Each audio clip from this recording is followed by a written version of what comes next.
you want to get started, I give away a totally free mini course below. The ABCs of tax liens, 100 tax lien and deed facts, tax lien and deed investing 101. And this is going to show you exactly how to get started. Just click the more info button. I don't send it. I don't ask for money anywhere for this thing.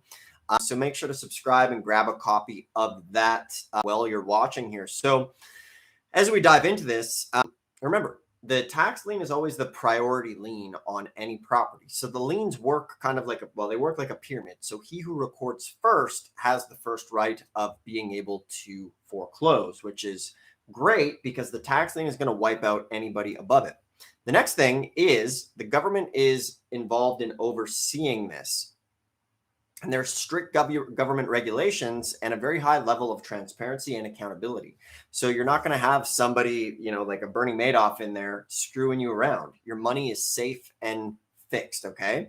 So the other thing that's fixed is the interest rate. It's not going to be going up and down like the stock market. When you get that thing, boom, it is locked in, all right?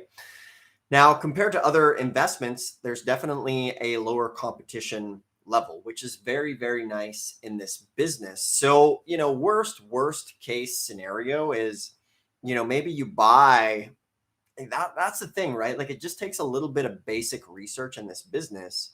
And if you get one of these properties, and let's say the worst case, you buy a lien on a property, the house burns down, it gets flooded.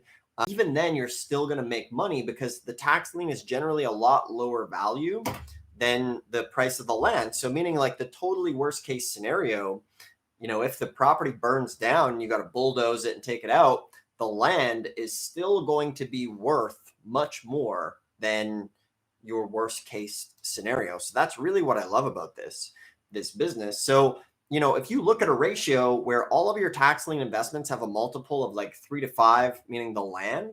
So if you pay someone's taxes for 1,000 and then you can see the land assessed value is like 10,000, you are really hedged. Now, could you have a scenario where you buy the tax lien, doesn't redeem? So during the redemption period, it burns down. And then, somebody, Uncle Dave had his pesticide truck parked in the garageway and it caught up in flames. And then now they need to bring in the environmental team and things like that. Maybe one in tens of thousands that happens. With the tax deed, it's going to be a bit higher risk because you are inheriting any type of environmental type of damage in that situation.